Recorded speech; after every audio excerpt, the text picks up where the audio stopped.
账单中的第一个站点多米尼加共和国琥珀湾，这是加勒比海地区的地图，周边呢有很多的小岛所组成。左边是墨西哥湾，在正北方向稍微远一点，跨过古巴这个岛就是美国本土。这里呢也是大家冬季很喜欢去的城市迈阿密。多米尼亚共和国呢是在西班牙岛上，它与海地共同分享这个岛。多米尼加呢占了5%的地区。我们这个站点呢是停在琥珀湾。我们并没有预定邮轮公司所组织的岸上活动，就跟船上的另外一对中国夫妇租了一辆车来沙滩上享受一下阳光，又来 Fort Lauderdale 圣菲利普看了一下他们的博物馆。自从在 Fort Lauderdale 上船以后，又没有订船上的岸上活动，所以完全没有概念，慢慢走，慢慢溜，这也算琥珀湾的一个标志了。出了海关就是这样漂亮的商业区，很多的标志大概都是带着加勒比海的特点吧。我们就随着大溜，跟着船上组织活动的地方出来，然后立刻就分成了2个阵营，右边就是船上所组织的活动，左边就是很多司机在这等着排队拉人。我们4个人就上了一辆车，每个人只有20块钱。刚出来的时候很漂亮，路上也有这样一些比较糟心的地方。最后呢，就把我们拉到了海滩。其实呢，我们当时跟司机只是说，我们就想来海滩转一转，享受一下这里的海滩和阳光。直接就把我们拉到了一个他们认为比较好的沙滩。这里呢有阳伞，有椅子，旁边还有商店，很多小孩子也在这里玩水，比我们成人的胆子要大得多了。在这个海滩呢，有一个很大的优点，就是可以玩一玩，再转一转商店。它的背后就是一排一排的小商店。光在这里呢，我必须表扬一下 T-Mobile。它提供全世界108个国家或地区的免费上网，可以随便发 message 用微信，当然呢又给我们免费的座椅还有阳伞。没想到还有另一个地方可以来，于是呢我们就跟着司机来到了这个非常美丽的堡垒。很美，但是因为我们在沙滩上耽误的时间太多了，所以呢很快就急急忙忙的回到了码头。一看到岸边停着我们的邮轮，心里就感到特别的放心，也特别的亲切。更贴心的呢是，我们每个人20块钱租车的钱，一直回到了港口，看到了我们船才交给司机。上了船就先来把费，享受一下这一个海地移民的小村落。海地虽然和多米尼加共同分享这个岛屿，但是两者却在各个方面有着天壤之别。多米尼加是一个西班牙语国家，而海地却是一个以黑人为主的法语国家。曾经两国分别属于西班牙和法国的殖民地，在历史上也发生过战争。如今的多米尼加却明显比邻国海地更加富有。下了山，我们来到另外一个营地，营地内有一个迷你动物园，里面养着鳄鱼和蜥蜴。在营地内吃了午餐之后，可以在附近的小商店里面逛逛。小商店里面买的东西都是一些小纪念品，大多数的纪念品都是随处可见。唯一让我感到有一点点兴趣的就是这个咖啡豆编成的项链。穿过一片小雨林，就可以看到一望无际蔚蓝的大海。这片不大的海滩却是一个玩冲浪板的好地方。在领队介绍完一些冲浪板的玩法之后，很多人都跃跃欲试了。可惜的是，今天没有带泳裤出来，所以只能眼睁睁地看着别人玩了，真是可惜。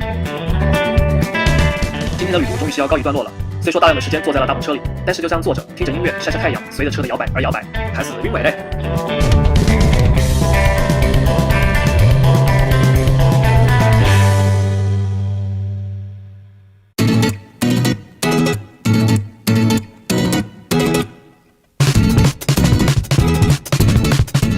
普拉达港有自己的机场，可以通往少数的加拿大和美国城市。机场内有一个免税商店，里面卖一些小纪念品还有酒水啊、雪茄等。多米尼加共和国拥有自己的货币多米尼加比索，但是基本上所有的商店都支持 Visa 卡刷卡以及美元支付，所以根本不用去换比索了。男厕所内的尿池居然是这样有一定高度的，我还把它。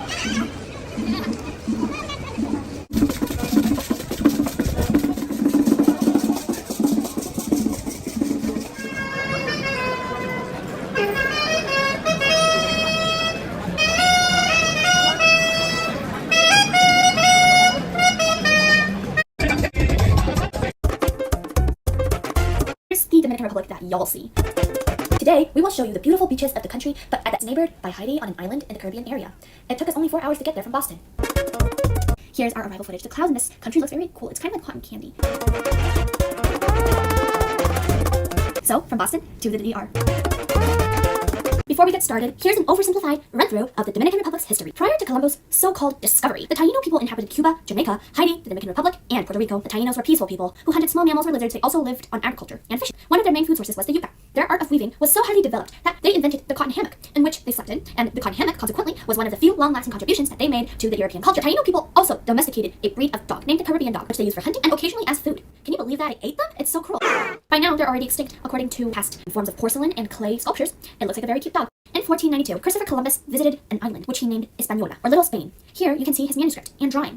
Then, Christopher Columbus left and continued his exploration in the New World. So, the Spaniards didn't settle down the first time they visited the island. Later on, in 1496, Spaniards set up the first Spanish colony in the Western Hemisphere at Santo Domingo, which subsequently served as the capital of all Spanish colonies in America. Santo Domingo is the current capital city of the Dominican Republic. At the beginning, the Tainos believed that the Spaniards who took over the island were actually gods. Accordingly, they initially worshipped these blue-eyed and blonde-haired creatures. Story has it that one day in 1510, a chief of the Taino tribe ordered to drown one of the Spanish soldiers to determine whether or not the Spaniards were actually immortal. After they actually drowned this soldier, the Tainos watched him for several days until they were sure that he was dead. In 1511, they attempted to revolt after discovering that the Spaniards were actually not immortal. Unfortunately, they were unsuccessful, and many of the remaining Tainos were killed due to hard work or malnutrition. The Taino genocide started from 1492 and ended around 1518. It's actually really hot all year around the country, so the climate is perfect for the cultivation for some types of crops, such as the sugarcane. To establish this lucrative business, the colonists needed land and labor. In 1497, the Spanish Catholic monarchs granted land to the early settlers of La Española so that they can cultivate a variety of crops, which included the sugarcane. On September 16th of 1501, the monarch permitted black slaves of African descent to be imported to Española. This is the first known example of Europeans transporting black slaves across the Atlantic to work in the New World. In 1697, France took the eastern part of the island, Hispaniola, known as Haiti today, while Spain got the rest of the island, nowadays the Dominican Republic. That's why French is one of the official languages in Haiti. For some reason, Spain ceded its portion of Hispaniola Island to France. But later, they retook Santo Domingo following revolt by Spanish Creoles. In 1822, after a brief period of independence, Santo Domingo was invaded by the Haitian troops led by the president Jean-Pierre Boyer. The Dominican Republic was occupied by its neighbor Haiti till 1844. After that, the Dominican Republic was invaded and controlled by the United States twice. A bitter history, right? Fortunately, over the past 25 years, the Dominican Republic, or the DR, has experienced a remarkable period of robust economic growth, making their country one of the fastest growing economies in Latin America and the Caribbean, LAC region. Good for them.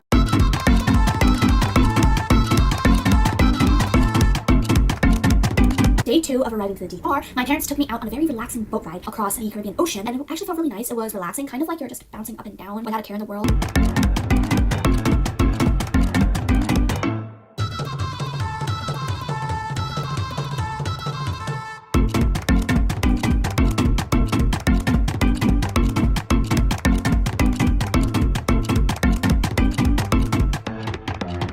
I actually got to swim there in a natural pool, which was super nice. It had really clear water. Sadly, that day it rained, so I couldn't stay in there for too long, but the water was so clear that you could see the starfish in the sea. And let me tell you, there were a lot of starfish. It's very clear. You can see right through it.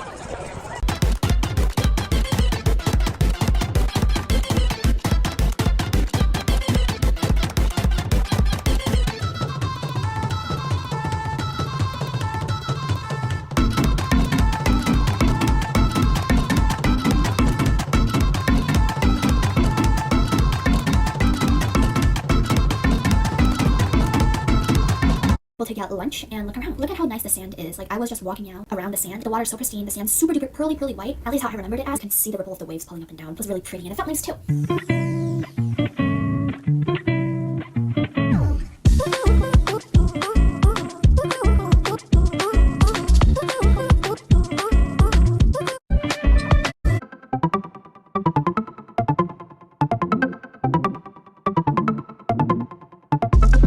Anyway, we were able to take a look at Diego Columbus' house. It looked really cool. So here's our tour guide. I honestly forgot his name. I thought it was like Mario or something. Visitemos acá, en la casa de Colón. Como ya aquí vieron, los descendientes de Cristóbal Colón, ¿no? He was super cool because he was able to speak 3 languages. He spoke English, Spanish, and French. Like, they were all good. He also worked in this building for a long time, so he knew everything. It was really cool to see everything because a lot of the furniture was original. We got to see like how the old days people lived their lives, at least for more noble people, right? On Hispaniola Island, there were horses. When Spain first came, Columbus broke 18 his first voyage here. According to some books, 3 floors and a basement we have, plus 55 rooms. There's only 22 left, okay? 1964. Murió acá el primer presidente del país, 11 de junio de 1864. Y este no visita, no.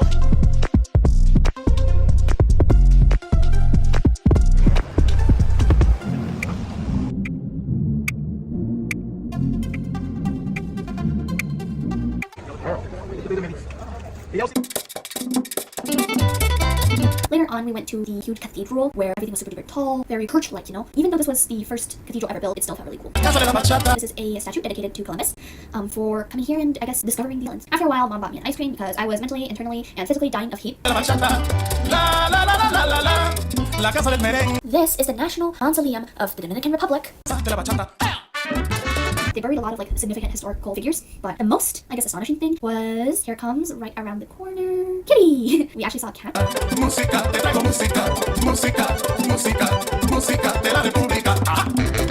From this, you can actually tell how nice the Dominican Republicans are to animals. Like, there isn't really any prejudice against them, and they're really free to go wherever they want to. After that, we arrived at the presidential building, which is, I guess, the equivalent of the White House in America. After that, we went on home. Most of their highways are built one side with beautiful sea looking out to the ocean, amazing palm trees and plants. It just looks very nice overall. side is kind of this undeveloped urban city area, which isn't very urban at all. I guess like you can really tell the difference. This is the Dominican Republic that a lot of people don't show on camera, whereas like the beautiful beaches is basically the representative. Is how much trash it has. Like nobody cares to clear out the trash in the city, which makes me kind of irritated because there's people, there's animals, there's also like travelers and people who are on vacation here to see your country. It's not good to have trash filing around your city. So pick up the trash. Yeah, let's go. Places like this with people put the trash, the trucks they come and pick it up. There's not a dumpster to put it in. Los lugares como este que son utilizados para poner la basura, ya que lamentablemente el ayuntamiento no pone un contenedor para poner la basura. Si la persona lleva a un lugar así, el camión pasa a recogerlo. Look, the truck is coming to pick it up. It goes to a certain location where the trash is, and it goes and pick it up, okay?